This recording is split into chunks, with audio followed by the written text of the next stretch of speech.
nabigeenu calayhi salaatu wasalaam xadiid waa kii lahaa maalmihiina ay nagu soo noqnoqonaya maalinta ugu fadli badan buu nebigu yihi waa maalinta jumcada. 5 khasladood bay jumcadu maalmaha kale ay kaga fadli badan tahay. khasladda koobaad buu nebigu yidhi abuna aadam calayhi salaam maalin jimco ayaa nebi aadan la abuuray, maalin jimco ayaa jannadana la geliyey, maalin jimco ayaa jannada laga soo saaray. maalinta jumcadii waxaa ku jirta buu nebigu yihi saacatulijaaba, saacad ilaahay uu ducada qofka ducaysta uu aqbalo.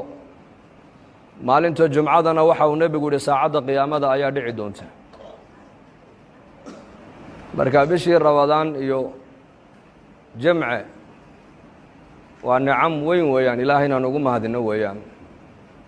habeenkii ugu horreysay bishani ay bilanaysay waxa uu nebigeenu yidhi calayhi salaatu wasalaam, iclaan ayaa xagga ilaahay ka imanaya, malag baa dhawaaqayo odhanaya yaa baaqiya alkhayri aqbil, warkii khayrka doonayo bishani waa bishii khayrkee soo qaabil.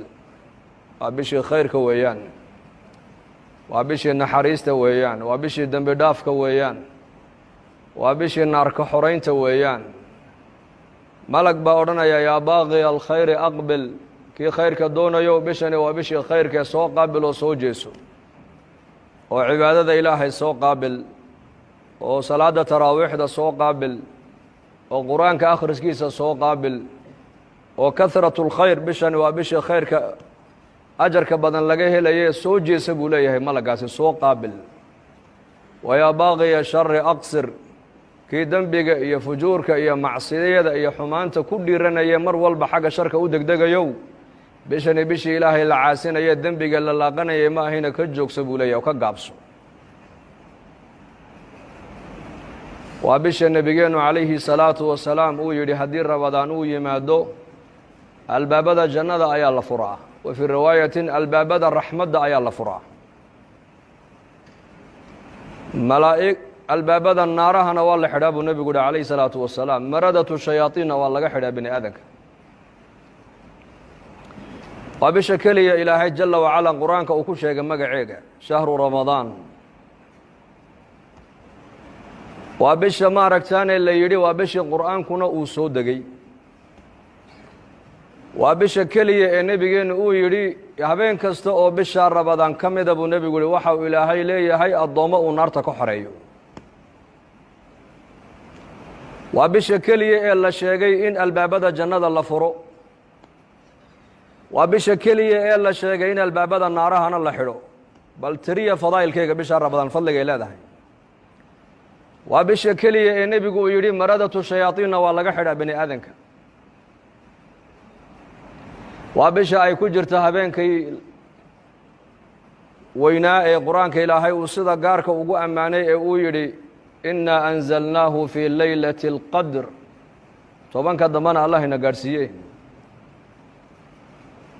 waa bil aada u barakaysan oo xurmaddeeda in la siiyo ayay mudan tahay bishani.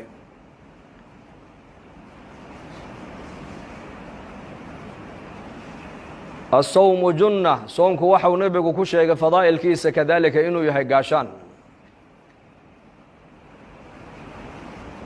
asawmu lii wa ana ajzi bihi, ilaahayna waa kii lahaa xadiis alqudsi, soonka aniga ayaa iskale, anigaana addoonkayga ka abaalmarin doona. waa bisha uu nebi maxamed calayhi salaatu wasalaam uu yidhi saa'imku intuunan afurin waxa uu leeyahay duco la aqbalo. waa marka cidaaddu ay sii dhacayso eed afurka u diyaar garoobayso, xilligaa ducada waa la aqbalaayo baahidaada ilaahay u sheego. soonku waa gaashaan. asawmu junna, naartuu gaashaan kaaga noqonaya, shahawaadkii nafta ayuu gaashaan kaaga noqonaya, macaasida ayuu gaashaan kaaga noqonaya, xanuunada dakhtaradu ay daweyn kari waayaan ayay bisha rabadaani ay daweysaa. bal dhakhtarada waraysta oo dhahada bishee baad ugu shaqo yar tihiin, waxay ku odhanayaan bisha rabadaan baan ugu shaqo yarnahay.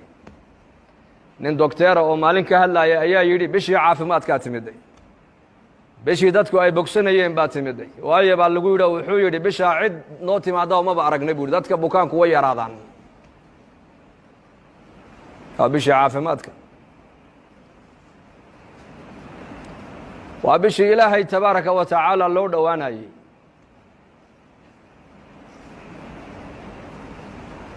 waa bishii dembi dhaafka man saama ramadaana iimaanan waxtisaaban gufira lahu maa taqadama min denbihi bishaa ninka sooma buu nebigu leeyahay maalin kasta oo bishaa ka mida ninka sooma buu nebigu leeyahay dembigiisii hore o dhan waa loo dhaafayaa man saama ramadaan bishaa ramadaan ninka sooma iimaanan isaga oo iimaan leh oo yaqiin leh oo garanaya amarkani inuu yahay amar alle xaggiisa ka yimiday ixtisaabna waa maxay ajarka iyo hawaabkana ilaahay tabaaraka wa tacaala ka dalbayo ilaahay ka rajaynaya inuu ilaahay ka abaalmariyo dembigiisii hore oo dhan waa laga dhaafaa buu nebigu uhi calayhi الsalaatu wassalaam man qaama ramadaan iimaanan waxtisaaban gufira lahu maa taqadama min denbihi ninka bishaa ramadaan salaada taraawiixda u kaca buu nebigu leeyahay calayhi الsalaatu wassalaam isagoo ilaahay ku kalsoon oo iimaan qaba waxtisaaban ajar iyo hawaabna ilaahay ka dalbayo ilaahay ka rajaynaya ajar inuu ka siiyo cibaadada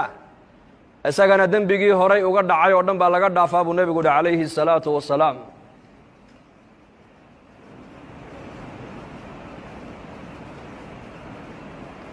waa bisha uu nebigeennu yidhi calayhi الsalaatu wassalaam haddii midkiin uu afuraayo timir ha ku afuro buu nebigu yihi timir haddii uu timir uu waayana biyaha cad ha ku afuro buu rasuulku yidhi waa shareecadda islaamku waa cajiib labadaana dawaa ku jirta ogow timirta muxuu nebigu timirta u horraysiiyey waxaa la yidhi cuntada ilaahay dhulka uu ka soo saaro oo dhan mid walba fitamiiga ku jirta ayaa timirta o dhan ilaahay ku abuuray baa la yidhi hilibka fitamiiga ku jira timirta waa laga helayaa caanaha fitamiiga ku jira timirta waa laga helayaa bariiska fitamiiga ku jira timirta waa laga helayaa wax aliya waxaa nabaataat iyo khudrawaat iyo maaragtane nicam ilaahay bini aadanka uu siiyey cunayaan mid walba gaar ahaan fitamiiga si gaara iyada loogu abuuray ayaa ilaahay intuu soo jamciyey baa ilaahay timirta inoo soo dhex geliyey timirtu waa nicmadda muslimiinta ilaahay khaaska uga dhigay waana zaadkii muslimiintu ay diinta caalamka o dhan ku gaadhsiiyeen asxaabu muxamed salى اllahu عalayhi waaalihi wasalam waradia allahu canhum ajmaciin markay risaaladda muxamediyada ay xambaarayeen ee adduunyada gaadhsiinayeen zaadkay isticmaalayaan wuxuu ahaa timir buu ahaa timir mana xumaato taariikhdeeduna ma dhacdo saalixiintu waxay odhan jireen aqalka timir aynan oolina faqri baa aqalkaa yaalla markaa buu nebiguna leeyahay calayhi الsalaatu wasalaam ninkii soomayow haddaad soontid buu nebigu leeyahay kiina afuraya timir ha ku afuro hadduu timir waayana biyaha cad ha ku afuro biyaha cadna waa daahir buu nebigu yihi oo macdada jidhkaaga jeermiskii ku hadhay oo dhan bay bannaanka u soo saarayaan